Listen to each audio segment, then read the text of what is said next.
Alright, this is just a test. Just a test. I'm doing it so that I can see if the live video, if the audio is working. If you can hear me, go ahead and let me know. If not, let me know. I should be both live on Facebook and YouTube. Ah, yes, I'm live on Facebook for sure. Let's see if the live video, wonderful. The audio is working. The audio is working. Alright, I'm going to finish it and I'm going to start back up in just a few moments. I should be both.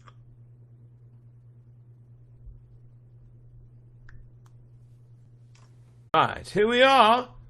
Live at last. It's 1:40, so it's not the worst I've done before. And I have plenty of energy right now. You might see a yawn or two anyway, but I have plenty of energy, I assure you. And that is why I'm going to say, welcome to story time. Still, tonight I'm not going to take too long. I'm simply going to no, go back to the beginning of that audio track. Darn you. I'm still only going to read a few tales, not the full thing, because, you know, I don't want to be up forever, and I have, you know, a semi-early morning tomorrow. But anyway, I figured I'd give you a few, a little explanation. So, the past few days I have been visiting with my brother, whom I love very much, and, you know, we've been staying up late-ish together, so naturally getting home has been an ordeal, because, like, it happens really late. Not really an ordeal, that was the wrong choice of word, but getting home has been happening late, as you can tell. But I don't regret it, because I do love my brother, as I said, and I was glad to get to spend some time with him, his wife, who has been a friend of mine for as long as they've known each other. Even a little bit longer, actually. But as well as their 2-year-old, white, adorable little dude. Love the heck out of him. You know. So anyway, been having a good time, and that's why it's been late the past few days. So, right now I've got some wieners on the smoker, smoking some homemade beef hot dogs. Really looking forward to how those turn out. So, they're smoking, and when they're done, I'm going to put them away and maybe have a few tomorrow. Give them a try, see how they are. I think they're going to be delicious. I made them with a combination of brisket and the fat from dry-aged ribeyes that I saved. So yes, they should be wonderful. I got to try a little bit of them earlier. Not cased and smoked, but some of the regular meat as a patty, just sort of cooked, and really good. So we'll see how they turn out as actual smoked hot dogs.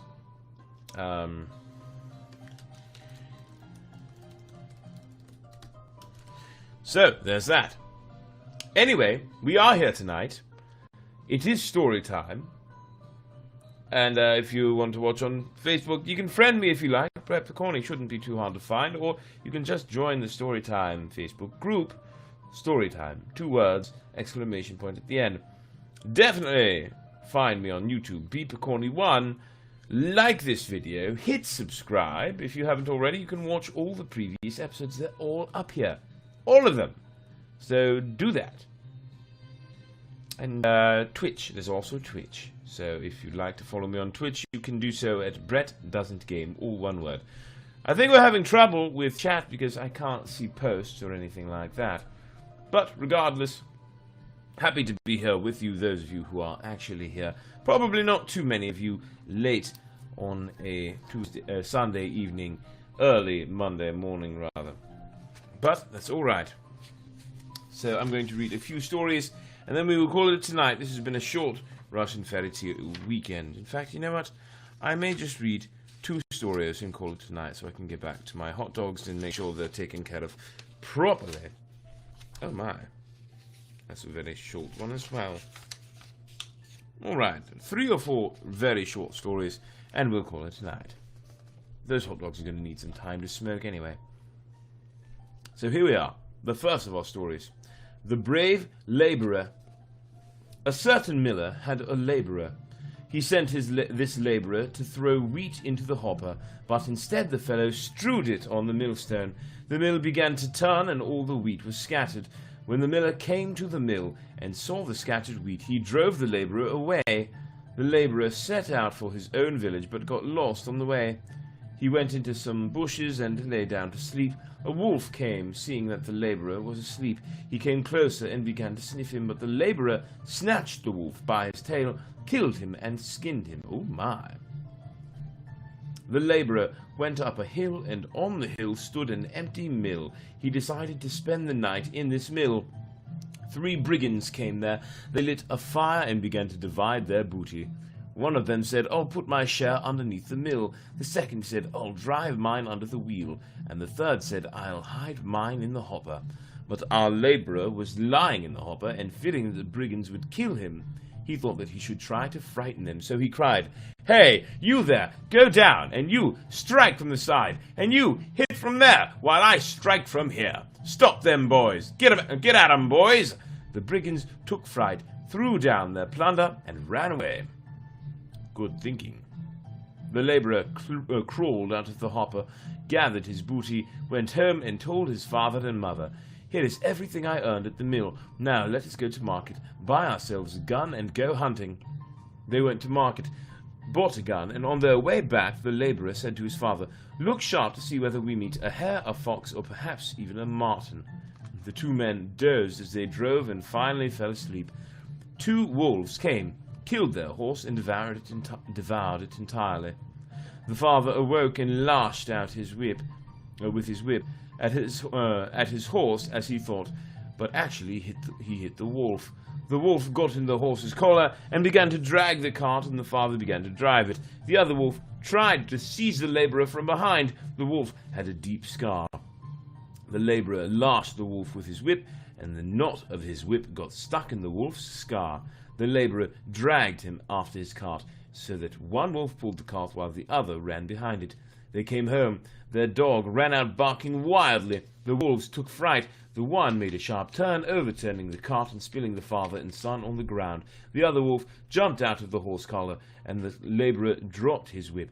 The 2 wolves ran away, and the old man and labourer were left with nothing. They were well off indeed. Their yard was in the form of a circle. 3 birch poles stood in it. The poles were tied by their tops. 3 stakes were driven into the ground. 3 twigs were bound around the stakes. The sky covered their estate from above, and the whole world enclosed it. I have no idea what just happened. Not a clue. Not a single solitary clue. Oh well, all right. Moving forward. Daughter and stepdaughter. A widowed peasant with a daughter married a widow who also had a daughter. Thus they each had a stepchild. The stepmother was envious and nagged the old man, constantly saying, "Take your daughter to the woods, to a mud hut. There she will spin more." What could the peasant do? He did as his wife told him, took his daughter to a mud hut, gave her a steel and flint and a bag of grits, and said, Here is fire for you. Do not let it die out. Cook your kosher, sit and spin, and keep the hut locked. Night came. The girl heated the stove and cooked her kasha. From somewhere a little mouse came out and said, Maiden, maiden, give me a spoonful of kasha. Oh, little mouse, cheer me in my loneliness, and I will give you more than 1 spoonful of kasha. I shall let you eat your fill of it. The mouse ate his fill and left.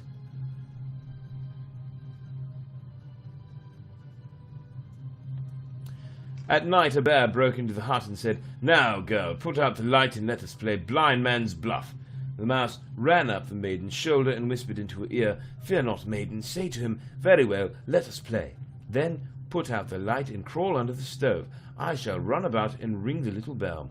So they did. The bear chased the little mouse, but could not catch him. He began to roar and hurl logs of woods. He hurled and hurled them, but did not hit his mark. He got tired and said, little girl, you're an expert player of blind man's bluff. To reward you, I shall send you a drove of horses and a cart full of goods tomorrow morning. Next morning the old man's wife said, Go, old man, visit your daughter. See how much she has spun since yesterday. The old man went, and his wife sat and waited for him to bring back his daughter's bones. Suddenly the dog began to bark. Bow, wow, wow, the daughter is coming, with her father driving a drove of horses and bringing a cart full of goods. You're lying, dog. Those are her bones rattling and clattering in my husband's basket. The gate creaked, the horses ran into the yard, and the stepmother beheld the father and daughter sitting on a cart laden with goods. The woman's eyes gleamed with greed. "That's not very much," she cried. "Now take my daughter to the woods for the night. Take my daughter to the woods for the night. She will come home driving 2 droves of horses and bringing 2 cartfuls of goods."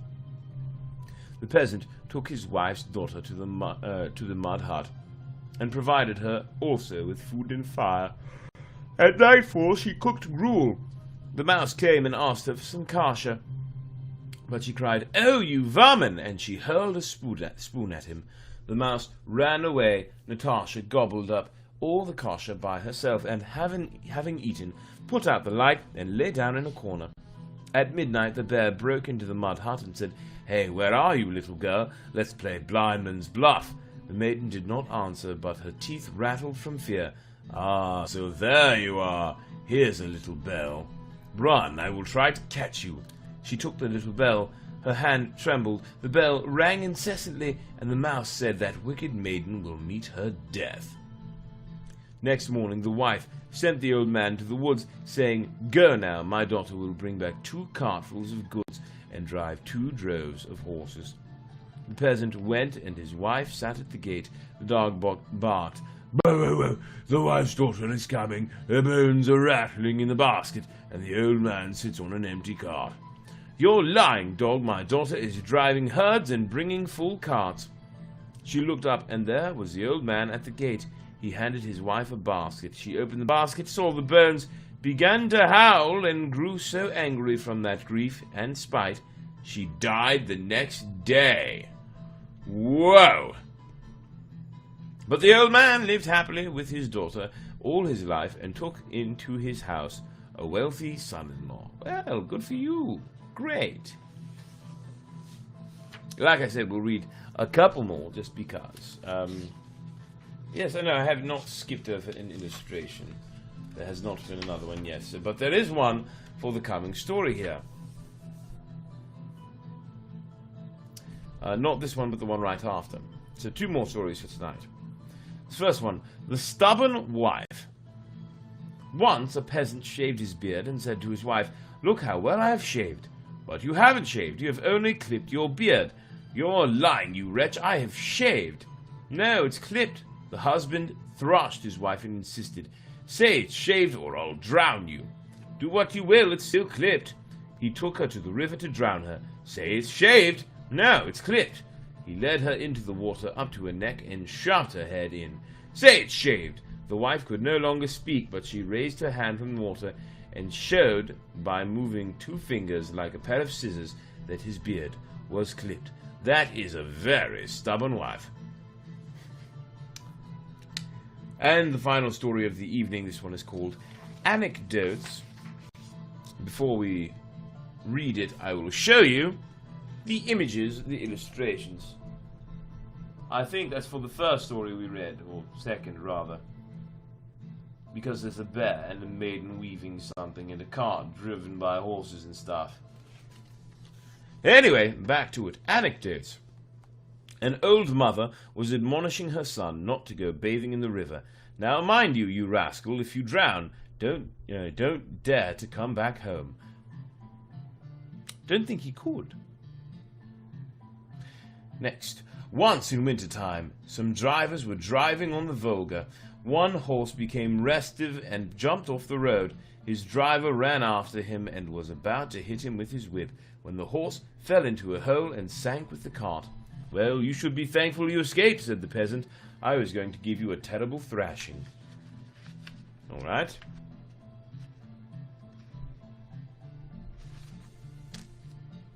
A young peasant went hunting, and his wife walked with him part of the way.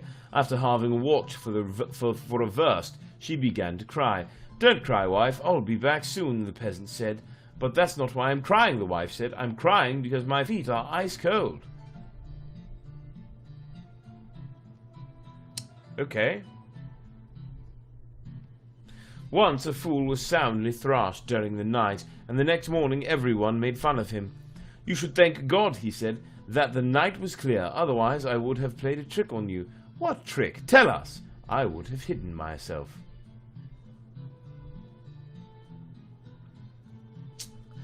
Three travelers dined at an inn, then continued on their way.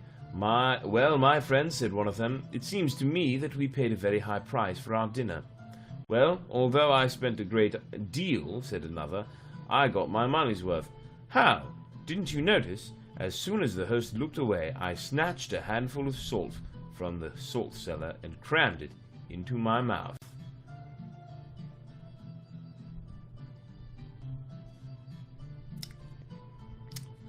These anecdotes are leaving a poor taste in my mouth. A peasant bought a quart of wine, drank it and felt no effects. He bought a pint, and still was not drunk. He drank a half pint and became drunk. Then he began to feel sorry for himself. "Why did I buy the quart and the pint? I should have bought the half pint to begin with. That would have done the job." What kind of anecdotes are these? Dumb ones. Anyway, everyone, thank you for watching, those of you who did. No one commented tonight, or at least it's just not showing them to me. So if you did comment, I apologize that I was unable to see it. Either way, for those of you who are here, thank you for being here. Much love and appreciation. And until next time, on Storytime, that being tomorrow night, with Bram Stoker's Dracula. Have a good night, and I bid you adieu.